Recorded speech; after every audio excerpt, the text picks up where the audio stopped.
Hello दोस्तों, ये video think and grow rich book summary का पार्ट नंबर 2 है। अगर आपने पार्ट नंबर 2 नहीं देखा तो प्लेलिस्ट से देख लीजिए ताकि ये बुक अच्छे से आपको समझ में आए। दोस्तों, मैंने पार्ट नंबर फर्स्ट में बुक के हाफ पार्ट को कवर किया है। दोस्तों, जैसा कि आप जानते हैं कि सभी उपलब्धियों का शुरुआती कदम बर्निंग डिजायर यानी सफल होने की इच्छा है। यही हमारा पहला कदम है। दोस्तों, यहाँ पर लेखक कहते हैं कि इच्छा ही सब कुछ है। दौलत निश्चित रूप से आती है अगर उसे हासिल करने की इच्छा हो, ऐसी इच्छा जो हमारे दिलो दिमाग पर हावी हो जाए। सफल होने की इच्छा एक ऐसी मानसिक अवस्था है कि इसके पीछे लगन से जुटकर इसे हासिल किया जा सकता है। हमारी जो प्रबल इच्छा होती है वह मूर्त रूप लेने का रास्ता खोज ही लेती है। दोस्तों, यहाँ लेखक अपने बेटे के बारे में बताते हैं जो बचपन से गूंगा और बहरा था। डॉक्टरों ने कहा था कि यह कभी ठीक नहीं हो सकता, लेकिन नेपोलियन हिल और उनकी पत्नी की प्रबल इच्छा थी कि वह लड़का बोले। फिर कई सालों बाद ऐसा हुआ कि वह बोला और सुन भी सका और उनका बेटा पूर्ण रूप से स्वस्थ हो गया। मस्तिष्क की कोई सीमा नहीं होती सिवाय उन सीमाओं के जिन्हें हम मान लेते हैं। दोस्तों, इस तरह से मैंने बुक के हाफ पार्ट को लास्ट वीडियो में कवर किया था और हाफ पार्ट इस वीडियो में कवर करूंगा। दोस्तों, इस बुक का नेक्स्ट स्टेप है the power of subconscious mind. दोस्तों, अवचेतन मस्तिष्क वह क्षेत्र है जिसमें चेतन मस्तिष्क के द्वारा 5 इंद्रियों के माध्यम से जो बातें पहुंचाई जाती हैं उन सभी का रिकॉर्ड दर्ज होता है। यह मस्तिष्क विचार और छवियों को ग्रहण करता है, वह चाहे जैसी भी हो। अगर हम अपने अवचेतन मन तक सकारात्मक विचार पहुंचाएंगे तो वह सकारात्मक बैकअप रखेगा, वहीं अगर नकारात्मक विचार पहुंचाएंगे तो नकारात्मक बैकअप रखेगा। दोस्तों, लेखक ने कुछ सकारात्मक भाव का उल्लेख किया है: इच्छा, आस्था, प्रेम, वासना, उत्साह, रोमांस और आशा। और यहीं पर लेखक ने कुछ नकारात्मक भाव का भी उल्लेख किया है: डर, ईर्ष्या, घृणा, लालच, प्रतिशोध और अंधविश्वास। दोस्तों, इस तरह से अगर आप अपने अवचेतन मस्तिष्क तक सकारात्मक विचार पहुंचाएंगे तो आपकी लाइफ सकारात्मक होते जाएगी, और यहीं पर अगर आप अपने मस्तिष्क में नकारात्मक विचार भरेंगे तो आपकी लाइफ निश्चित ही नकारात्मक होती जाएगी। दोस्तों, इसीलिए कहा जाता है कि अच्छा सोचेंगे तो अच्छा ही बनेंगे। दोस्तों, अब मैं आपको think and grow rich book के नेक्स्ट स्टेप पर ले जाऊंगा, जो है the ability of decision making. दोस्तों, निर्णय लेने की क्षमता का विकास करना यानी कि टाल मटोल करने की आदत पर विजय पाना, यह गुण हेनरी फोर्ड के सबसे उत्कृष्ट गुणों में से एक था। वह निर्णय को तत्काल रूप में लेते थे, उस पर अडिग रहते थे। आथर कहते हैं कि राय दुनिया की सबसे सस्ती वस्तु है, इसीलिए अपने निर्णय खुद लें, अपने डिसीजन खुद लें। जो लोग डिसीजन लेने की ताकत रखते हैं उन्हें पता होता है कि वह क्या करना चाहते हैं। डिसीजन लेने की क्षमता उन लोगों में कूट कूट के भरी होती है जो लोग अभी सफल हुए हैं। तो कुछ लोगों में निर्णय ना ले पाने की क्षमता बचपन से ही भरी रहती है, जिसे निर्णय लेने की क्षमता में बदलना जरूरी है ताकि आप अपने सफल होने के रास्ते को बना सकें। निर्णय लेने में आत्मविश्वास जरूरी होता है जो बहुत कम लोगों में दिखाई देता है।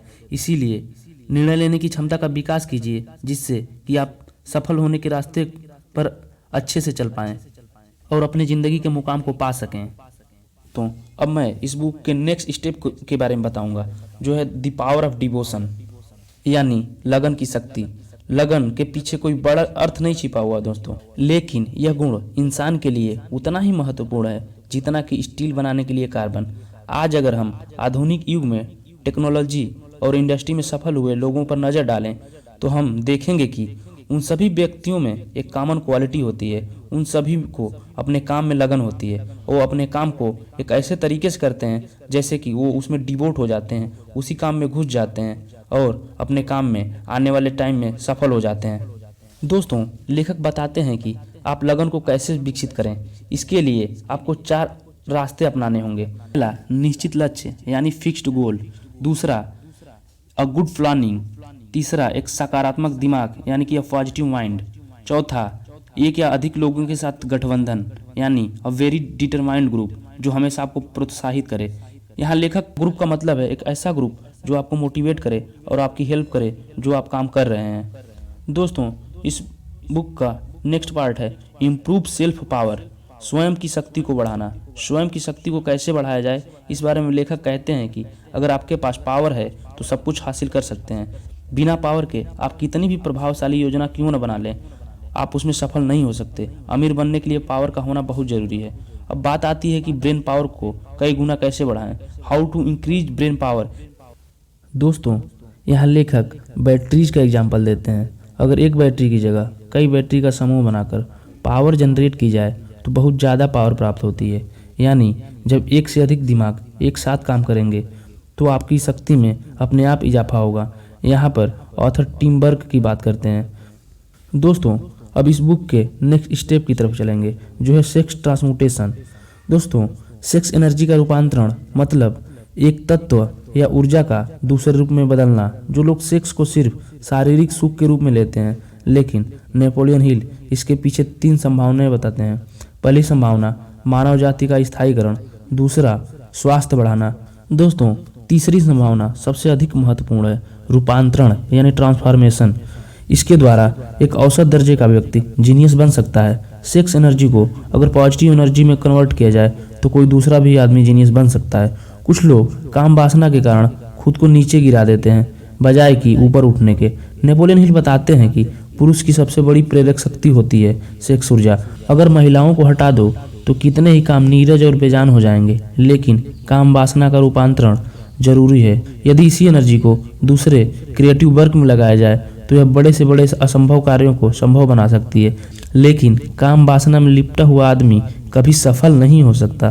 दोस्तों, इस तरह से लेखक ब्रह्मचर्य की तरफ इशारा कर रहे हैं। अगर आप एक ब्रह्मचर्य वाला जीवन जी रहे हैं तो सफल होना आपके लिए बेहद आसान हो जाएगा। दोस्तों, अब लेखक ऑर्गेनाइज्ड प्लानिंग के बारे में बताते हैं। आप जो भी चीज़ हासिल करना चाहते हैं उसकी आपको एक निश्चित योजना बनानी पड़ेगी। यह चीज़ मुझे कैसे मिलेगी?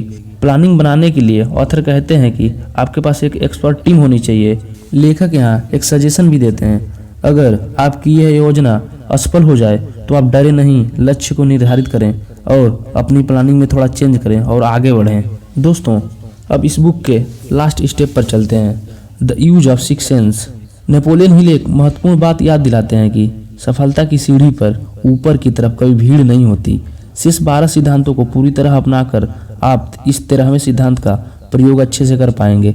विज्ञान अभी तक इसी खोज नहीं कर पाया है कि छठी इंद्रिय रियलिटी में क्या है। यही वह रचनात्मक कल्पनाशीलता है जिसके द्वारा विचार और योजनाएं आपके दिमाग में आती हैं। इसका प्रयोग दुनिया में बहुत ही कम लोग जानते हैं। सफलता की दिशा में आप इन 13 कदमों का पालन करके किसी भी प्रकार की सफलता को हासिल कर सकते हैं। आपने इसे पूरा पढ़ते समय महसूस किया होगा कि आप मानसिक प्रेरणा के उच्च स्तर तक उठ गए हैं। यही इस किताब का लक्ष्य भी है। थैंक यू गाइस, होप कि आपको ये ऑडियो बुक अच्छी लगी होगी। मिलते हैं नेक्स्ट वीडियो में।